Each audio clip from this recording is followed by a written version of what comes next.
This is Gran Turismo 2, one of the greatest racing games ever made. Now, this review will be split into several sections. This is my first review, so I probably have no idea what I'm doing. Now, firstly, let's show off load times. So you're given a cool little generated screenshot of your car on a track that doesn't actually exist in the game. And your opponents appear like that. Not too bad at all. That's pretty much the longest load time you'd ever have to sit through in the game. Most of them are shorter than that, but that's how long it takes to load up a 6-car race on a fairly long track.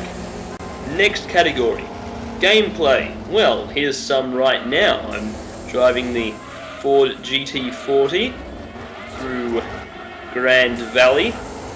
Now, I've really brought a gun to a knife fight here, but that's besides the point.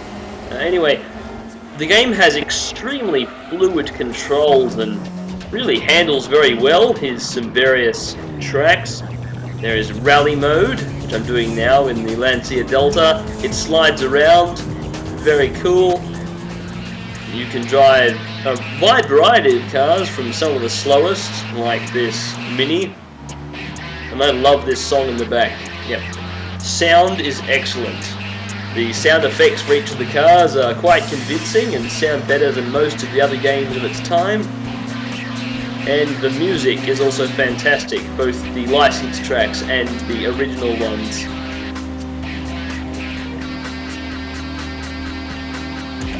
And at the complete other end of the spectrum, here's the fastest car in the game, the incredibly overpowered Escudo, which I'm driving around the Pikes Peak hill climb that it was designed for. Also, the graphics are absolutely outstanding. There is noticeable pop-in sometimes, but that can be forgiven. After all, this is a game from 1999. The car models all look brilliant. The shiny textures are a little bit strange. It looks like there's constantly many light bulbs floating above your car, but forget that. The cars all look absolutely fantastic. The tracks look great too. This is one of the night tracks. This is Rome Night. There are 28 courses to choose from and well over 700 cars. An outstanding amount for that time. This is one of my favourite games ever. It was also the first game I ever owned. My god, that was a close race. Yeah, I got this game when I was only 3 years old for Christmas. And I've loved the series ever since, and only very recently acquired the first one. Now, until now, I'd only been showing you the arcade mode disc. This game is very large and spans 2 CDs. One disc is arcade mode, where you just have fun and race on any track you like with any car you've earned in GT mode. In GT mode, you start with a small sum of money, buy a old used car, and work your way up the ranks to buying better cars and winning more races. And there is lots to do. Here is one of the cities where you buy cars. That last one was the European city. This is East City, where all the Japanese cars are, and really the bulk of the cars in the game. And here is a new car dealership. But I recommend you start with used cars. You can click on any car you like, have a look around it. You can also view technical information or read a fairly long article for every single one of these cars. It's really a game for those car enthusiasts. It's got everything. Lots of information to be found here. There is a huge amount of races to do. I love the background music for all of these menus. It's so fantastic.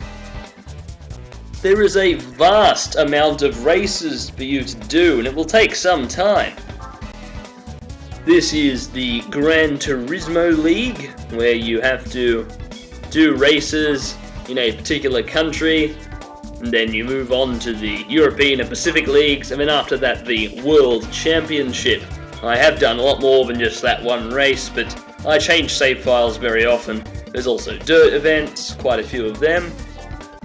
There's rally events, lots of them. Special event, which is where most of the races you'll be doing are. Everything from the basic Sunday Cup to more advanced things like the, say, Grand Touring Car Trophy or other things. Most of these races have strict specifications you have to meet, so you can't just win every race with the same car. That's a good thing. There are endurance races if you have the patience. I've done this one quite a few times, just not on this save it seems.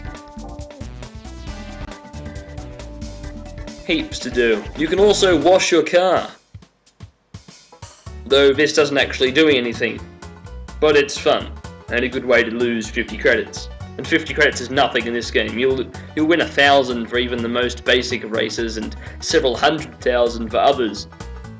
But the music is catchy and it's fun to see your car spin around really fast when you hit the wash button. Let's give it a spin. Okay, I won't let me wash my car because my car isn't dirty. It's really hard to tell when it is anyway. It doesn't really make any difference. But anyway, this is Gran Turismo 2, a fantastic game. There are licenses to achieve. They are very challenging. You have to do them all in order, and once you beat those 5, there is the Super License. One final test of your abilities. Sorry, Special License. It's called Super License in some of the other games in the series. You can tune your car, and that's a big part of GT mode. You can buy various mufflers and all sorts of parts, and after that you can fine tweak gear ratios and all sorts of things. And as a car lover myself, I love that. It's a great option and really fun to do, to get a little slow car and boost it up to being a massive powerhouse. So in conclusion, Gran Turismo 2 is an absolutely fantastic game, one of the best for the first PlayStation. I award it a 10 out of 10. I can think of no flaws in this game besides pop-in.